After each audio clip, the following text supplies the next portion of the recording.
J. Edgar Hoover. Wow. I mean, just saying the name brings up so much, doesn't it? It really does. A massively confected legacy. Exactly. Was he the incorruptible G-man? You know, the guy who built modern law enforcement. The ultimate shadowy figure. Building this surveillance empire. Holding secrets. Holding secrets, yeah, and wielding power in ways that, well, seem pretty chilling today. Overstepping boundaries. So how do we even begin to reconcile that? The myth versus the actual man. He shaped American statecraft for almost 50 years. It's a huge question. And maybe what does that complexity tell us about America itself? Right. That's the deeper layer. Okay, so today we're really getting into Beverly Gage's incredible book, G-Man, J. Edgar Hoover, and the Making of the American Century. Monumental is the right word for it. It really is. And this isn't just, reciting history. It's a book that really forces you, I think, to rethink power, surveillance, civil liberties. Absolutely. In ways that feel incredibly relevant, like right now. And just so you know, you are experiencing a unique kind of conversation here. It's two AI hosts, powered by Google's NotebookLM, aiming for a deeper, more dynamic analysis of the book. Yeah, and Gage's main goal here, it seems, is to really put Hoover back into the center of American political history. Recenter him, yeah. To move past those easy stereotypes, the simple villain or hero image.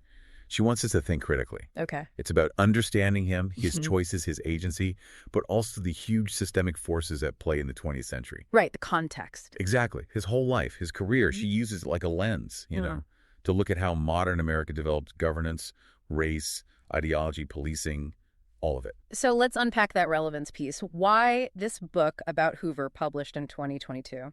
Why does it feel so timely, like it landed right in the middle of our current conversation? Oh, it absolutely did. And Beverly Gage herself, I mean, she's a top historian at Yale. Her authority here is just immense. It's not just the rigorous scholarship, which is there, of course, but it's also her access. She got hold of newly declassified stuff, FOIA material. Things others hadn't seen. Exactly. Yeah. Documents previous biographers just didn't have. So she's arguably got the most complete picture yet. Wow. And the timing. Yeah. Yeah. It dropped right into these intense debates we're having now about law enforcement, intelligence agencies, state power. Race accountability. All of it. So Hoover's story suddenly becomes incredibly pertinent, to these big questions about democracy and state power today. It speaks to academics, sure, but also just, well, anyone interested in how we got here. What really gets me, though, is the tone Gage takes. You mentioned moving past stereotypes. It's not what you'd expect for Hoover. She's not to lionize him, obviously, but she's not just tearing him down either. How does she pull off that balance, and what does it achieve? It's quite a feat.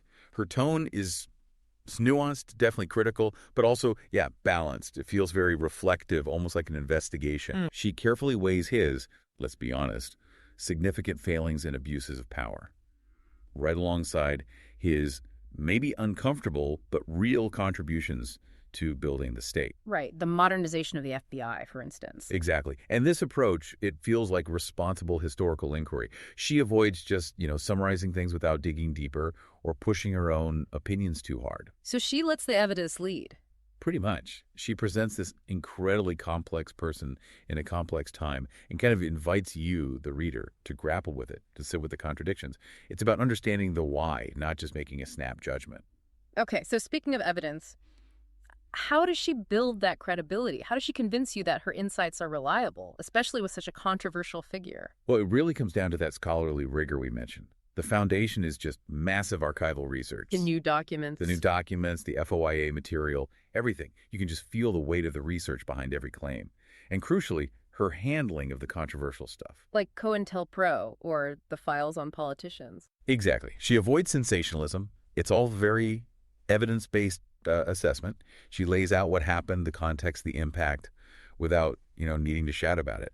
That steady analytical approach really builds trust. So it's analytical, but does it have any, emotional pull? I mean, it's a huge book about bureaucracy and power.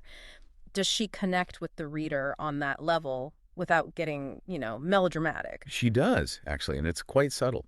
She uses some personal details, little vignettes about Hoover, even touches on his family background, his tragedies. Not to excuse him, but to forge kind of connection. You start to see the person behind the public mask, his contradictions, his psychological makeup. It helps humanize someone who's often just a caricature. Makes him less of a monolith. Right. And beyond Hoover himself, the way she recounts these huge era-defining events, the Red Scare, the Palmer Raids, the Civil Rights Movement, the assassinations, she makes you feel the stakes, the emotional weight of those moments, and how Hoover's actions impacted real lives, impacted American democracy itself. It's not melodrama. It's showing the human cost. So with all this complexity, decades of history, personal details, political maneuvering, how does she make it all hang together logically? How is the book actually structured to make sense of it all? It's primarily chronological, which helps anchor you. You're following Hoover's life alongside America's own journey through the 20th century. Okay, that makes sense. But it's not just a timeline. She weaves in these really sharp analytical sections, like little pauses to explain cause and effect. Okay, this happened, and here's why it mattered, or how it connected to this other thing. Connecting the dots. Exactly. And she's constantly backing up her interpretations with evidence, those archives, letters, memos. It feels very grounded. The prose itself is, honestly, remarkably clear for such a dense topic. Scholarly, yes, but also very readable, almost narrative at times. So she doesn't get lost in academic jargon. Not at all. Yeah. And she uses smart techniques, like juxtaposition showing Hoover's public ideals right next to his often brutal operational tactics. Highlighting the contradictions. Precisely. Or deconstructing that whole G-man myth. Yeah. And she keeps circling back to key themes: masculinity, power, race. So you see how they play out again and again across his long career. It's like watching a complex picture emerge piece by piece. It sounds incredibly thorough. Now, before we dig even deeper into the impact, we want to invite you to explore more of our work. Check out Mindful Moments on our YouTube channel. We offer AI book analysis there, designed to spark reflection and rational thought. A good companion to this kind of discussion. Definitely. Okay, so back to Gage. Did she achieve her goal? Recentering Hoover, what kind of figure ultimately emerges from this massive work? I'd say she absolutely succeeds. Hoover emerges as, well, multifaceted, doesn't quite cover it. He's profoundly influential, deeply flawed, complex, maybe even tragic in a way. Tragic. How so? Well, in the sense of his own contradictions, perhaps. The way his dedication warped into paranoia, how his efforts to protect the nation led to undermining its core values. He's not painted as a simple villain, nor just someone misunderstood. It's just complicated. Extremely. And Gage forces you, the reader, to grapple with uncomfortable truths about American power, who gets to wield it, the compromises made along the way. The book is dense, it rewards close reading, but like we said, it's also accessible. That's a real achievement. So what makes G-Man stand out from, say, other Hoover biographies or histories of the FBI? Are there specific traps she avoids that others maybe fell into? Yeah, a few things. One is moving beyond just summarizing events. Yeah. Gage constantly digs into the how and the why.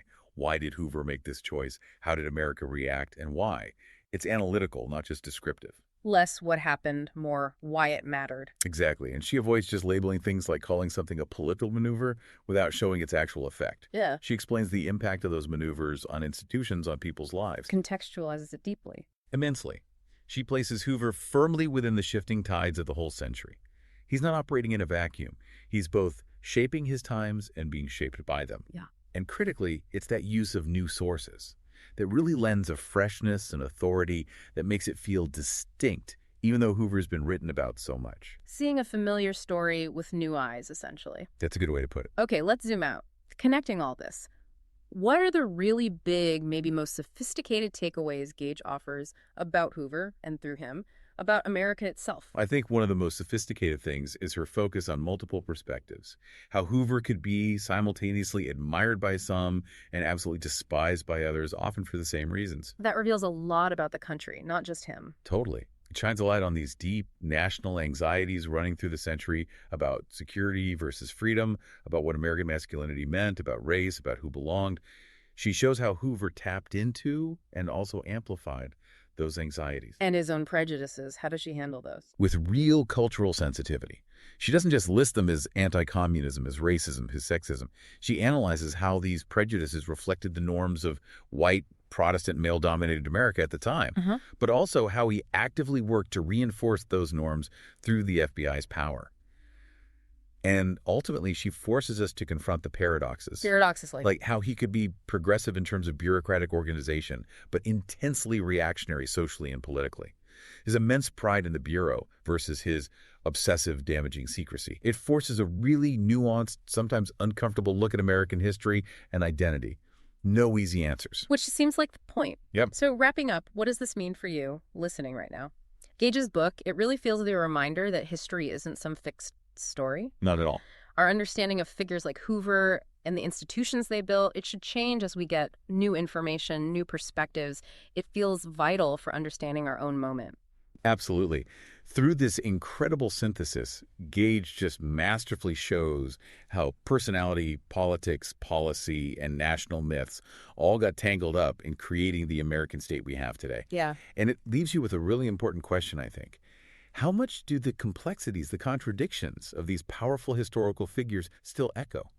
How much do they continue shaping our institutions, our debates, maybe in ways we don't even fully see? That's definitely something to chew on. For more analyses like this, remember to check out Mindful Moments and our podcasts. And if this discussion got you thinking, we really hope you'll consider diving into the book yourself. You can click the link on screen for an in-depth book summary. Subscribe to our channel for more discussions like this one. Maybe share it with a friend who's into history. Yeah, definitely worth sharing. You could also consider picking up the book through the link we've provided. But most importantly, keep thinking critically about these complex figures, their legacies, and how that history shapes the world we live in right now.